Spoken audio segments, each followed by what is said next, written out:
Compte à l'envers ou à l'endroit, compte de travers ou compte tout droit, un gâteau 100 fois bon. C'était demain la fête du chien et le même jour l'anniversaire du chat. Les enfants voulurent leur faire une surprise. Ils réfléchirent et tout d'un coup ils se dirent: faisons-leur un gâteau. Aussitôt dit, aussitôt fait, ils fabriquèrent un beau gâteau de sable et mirent sur le dessus 5 jolis cailloux blancs pour imiter les amandes.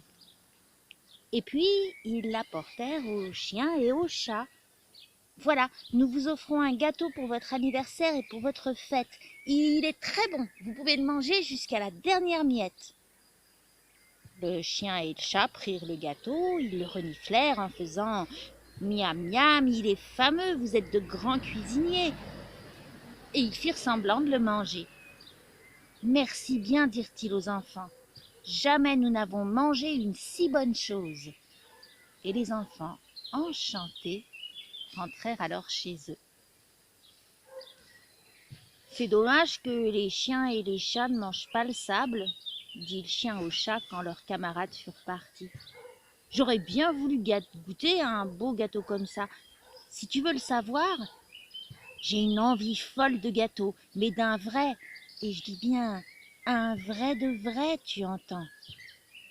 Ah, je dis comme toi, un vrai gâteau me ferait plaisir, répondit le chat. Puisque c'est demain mon anniversaire et demain ta fête, nous devrions en fabriquer un. Seulement, je ne sais pas comment on fait les vrais gâteaux. Ça n'a rien de très difficile, moi je sais. Tu mets dans ton gâteau tout ce qu'il y a de meilleur à manger.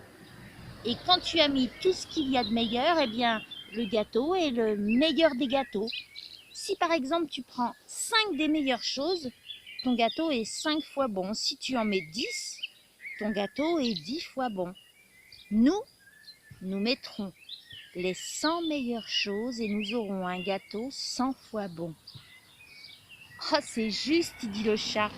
Faisons un gâteau 100 fois bon.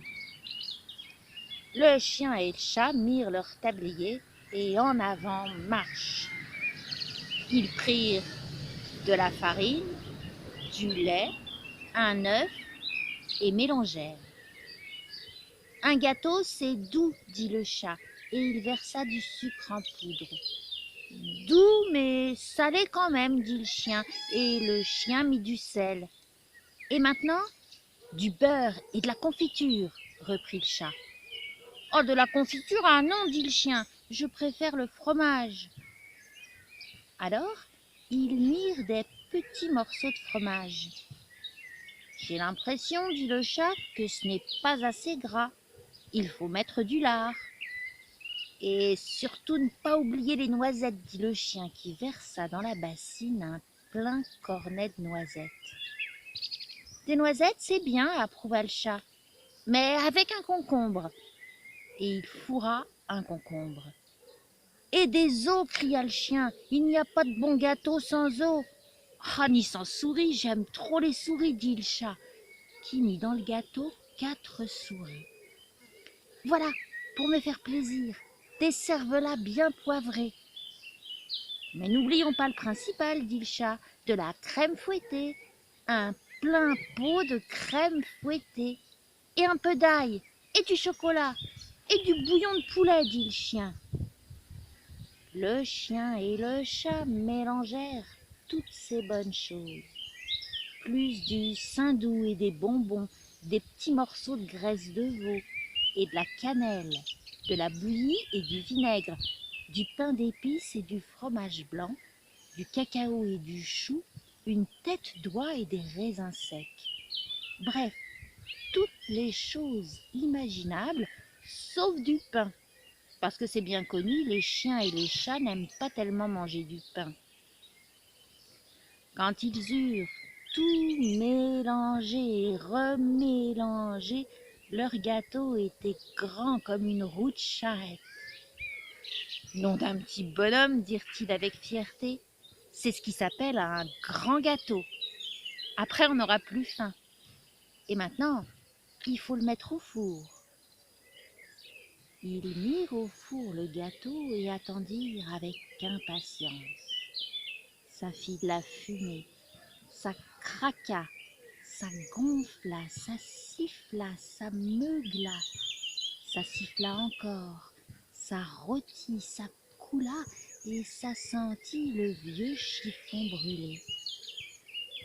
Quand le chien et le chat pensèrent que le gâteau était cuit, ils le placèrent devant la porte pour le faire refroidir. Le chat dit: comme les enfants ont eu la gentillesse de nous apporter un gâteau pour notre fête et notre anniversaire, nous les inviterons à manger le nôtre. Allons les inviter, dit le chien. Ils se prirent par la patte et ils allèrent inviter les enfants. Les enfants jouaient au jardin. Le chien et le chat jouèrent un moment avec eux aux billes, aux ballons et puis un petit peu aux osselets. Pendant qu'ils étaient partis, un chien méchant passa près du gâteau et se dit: ah, ah, ah, très bonne odeur, voilà quelque chose pour mes grandes dents. Il renifla, renifla et son museau vint cogner juste contre le gâteau. Ah, ah, voilà, voilà, et maintenant mangeons.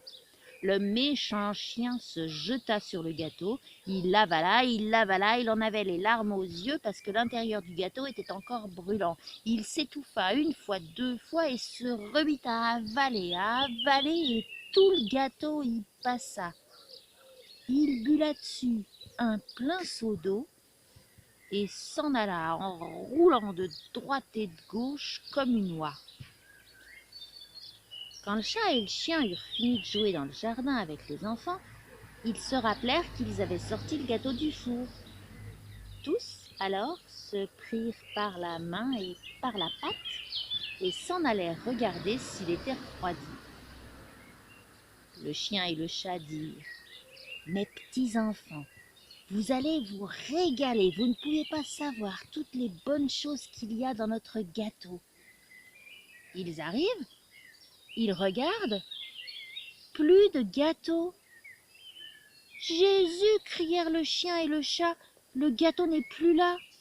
Quelqu'un nous l'a volé. Ils regardent, et voilà, là-bas, sous un buisson d'églantine, un grand chien méchant couché, et il pousse de gros soupirs. Oh, oh, il a trop mangé de gâteau, maintenant ça le gêne de partout, il a très mal au ventre. Le méchant chien crie: oh, ça fait mal, ouh, ça fait mal, il y avait trop de bonnes choses dans ce gâteau, oh là là, c'est pour ça, c'est pour ça. Parfaitement, dit le chien, tu n'avais qu'à le laisser, on ne touche pas au gâteau des autres. Le chat dit: tu sais, chien, je suis pas tellement fâché que cette sale bête nous ait mangé le gâteau. Peut-être que nous aussi, nous aurions eu mal au ventre, et alors ta fête et mon anniversaire auraient été gâchés. Le chien dit: oh, c'est juste, laissons-le brailler et souffler, ça lui va très bien. Mais moi, j'ai faim, il ne nous reste plus rien à manger, nous avions tout mis dans le gâteau. Je voudrais tout de même pas avoir faim le jour de ma fête. Venez chez nous, dirent les enfants pour les consoler. Nous partagerons notre déjeuner. La maman des enfants leur donna une petite soupette, de la viandette et des boulettes de pommes de terre, et par-dessus le marché, un reste de gâteau de la veille. Le chien et le chat furent très contents. Ils remercièrent les enfants. On peut dire que notre fête et notre anniversaire se sont très bien passés. Nous avons fait un bon déjeuner et nous n'avons même pas eu mal à notre petit ventre. Et ils se retirèrent satisfaits. Le chat et le chien allèrent dormir, et le grand méchant chien qui avait mangé leur gâteau de fête continuait à brailler et à souffler dans son buisson, et il souffla et brailla pendant 15 jours encore. Conte à l'envers, conte à l'endroit, conte de travers ou conte tout droit, ma petite histoire est terminée.